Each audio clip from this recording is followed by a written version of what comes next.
woke up at 6:37 a.m., like I always do. The first thing I noticed was the silence. Not the usual peaceful kind, but something heavier, suffocating. I live in Grayridge, a small town with barely 2,000 people. Even on the quietest mornings, you hear something. A distant lawnmower, a dog barking, a car door slamming. But today, nothing. Not even birdsong. At first, I thought it was just too early. Maybe people were sleeping in. Maybe there was a power outage. I checked my phone, full signal, no alerts. I texted my friend Maya, then my brother, then my boss, no replies. I walked outside. The street was empty. Every house looked undisturbed. Cars and driveways, porch lights still on, sprinklers mid-cycle. But no people, not even a breeze. I jogged to the town center, passing the diner, the post office, the high school, all frozen in time. A coffee cup sat steaming on a table inside a cafe, but no barista. A school bus idled with its lights flashing, empty, doors left ajar, phones ringing into the void. It looked like everyone had simply vanished, mid-action, like someone had pressed pause on life and forgot to hit play again. Panic didn't set in right away. My brain went into logical mode. I looked for emergency broadcasts, police scanners, anything. Still nothing. I tried calling 911. The call connected, but no one answered. I walked into the police station. Empty, not trashed, not attacked, just vacant. There was a half-eaten donut on a desk and a report mid-typed on a screen. It was like they'd just stood up and walked into the air. By noon, I'd knocked on over 40 houses, no answers. I broke into my friend Jake's house. His dog was inside, barking frantically, thirsty and confused. The TV was on. A movie paused. His shoes were still by the door. I sat down and started to cry, not because I was afraid, not yet, but because I felt like I was trespassing in a world that no longer belonged to me. I spent the night in the high school gym, surrounded by sleeping bags from a canceled camping trip that never happened. The power still worked. Water ran. Internet was up.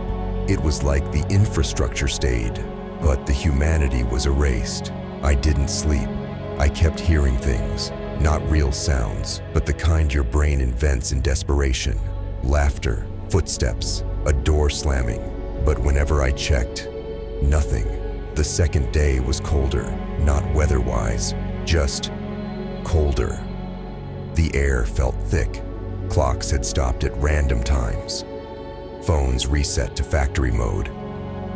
I walked to the edge of town, where the gas station sits. A highway that should have led anywhere now looped back in on itself. I drove for 2 hours, only to arrive behind the high school gym again, like the whole town had folded into a circle. I noticed something else that day. Reflections were wrong. Not all the time, just sometimes. I looked into a store window and saw myself standing still, not walking like I was, just staring, blank-faced. And when I blinked, it didn't. The next day, I climbed the water tower. There was a low hum pulsing from it, low enough to feel in your bones, but not hear with your ears. I found handprints on the side of the tank, smeared like something had tried to claw its way up. The prints were long, too long, like someone or something with fingers twice the size of mine. I began marking the days on a chalkboard in the school, not for memory, but to convince myself time still existed. On day 4, a voice spoke to me through the town's emergency intercom. Static at first, then clear. Do not resist the transition. You are being acclimated. I waited for more. Nothing came. I searched the building. The power had been off for hours. I began to dream vividly, always the same scene. The town submerged in black water, buildings collapsing, people floating, eyes open, mouths moving in reverse. I would always wake up gasping, hands soaked in sweat that smelled like rust. By day 6, the wildlife was gone. No squirrels, birds, dogs, even the bugs had vanished. The silence was deeper now, predatory, the kind that makes you whisper without knowing why. I kept talking to myself, not for comfort, but to prove I still could. That night, I found a door in the middle of the woods, not connected to anything, just a wooden door frame standing alone. When I opened it, there was nothing, just a black hallway that felt wrong to look at, like it existed outside geometry. I stepped back. The door slammed shut on its own and disappeared. More doors appeared after that, in the woods, on rooftops, even inside houses. Some open, some locked. Behind one, I heard my father's voice. He's been dead 10 years. It whispered, not much longer now. I opened the door. Nothing was there except a cassette recorder. When I pressed play, it played my scream from the night before. Things escalated. I heard typing from inside the library, but no one was there.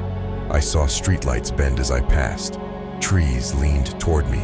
Buildings felt like they shifted when I looked away. It was as if the town wasn't just empty, it was becoming alive. I tried burning part of it, just to see. I set fire to the old church. The flames burned blue. The smoke rose but never dispersed. It froze in midair, suspended like a screenshot. When I returned the next day, the church was whole again, but the pews were now all facing backwards. I found another note on my mirror, same handwriting, same ink. You are the echo, not the origin. I broke the mirror. Behind it was a tunnel, narrow, cold, made of pulsing stone. I followed it for what felt like hours. At the end was a room filled with hundreds of VHS tapes, all labeled with my name, followed by dates I didn't recognize. I played one. It was me, sleeping, being watched, every movement captured. The date on the tape was 2 years in the future. I didn't scream. I couldn't. My voice had disappeared again. The silence wasn't empty anymore. It was full of something watching, studying, rehearsing. By day 10, I stopped eating, not by choice. Food would rot the moment I touched it. Milk soured in the air. Meat turned black. Even water turned thick and viscous like oil.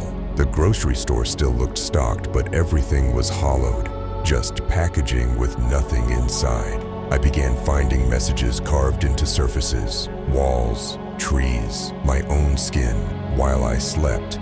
They weren't in English or any language I knew. I started drawing them obsessively. They made my head hurt, but when I drew them, the static stopped. For a while, the town's borders shrank. I measured it. Each day, the outer streets would disappear, houses gone, entire blocks folded inward, as if the world was closing around me, pixel by pixel. Eventually, only the core of Grayridge remained. I started hearing the hum again, but this time, it was coming from inside me. On the 12th day, a figure appeared, not quite human, tall, impossibly tall, with joints that bent the wrong way. Its face was a blur, constantly shifting, like a slideshow of expressions too fast to register.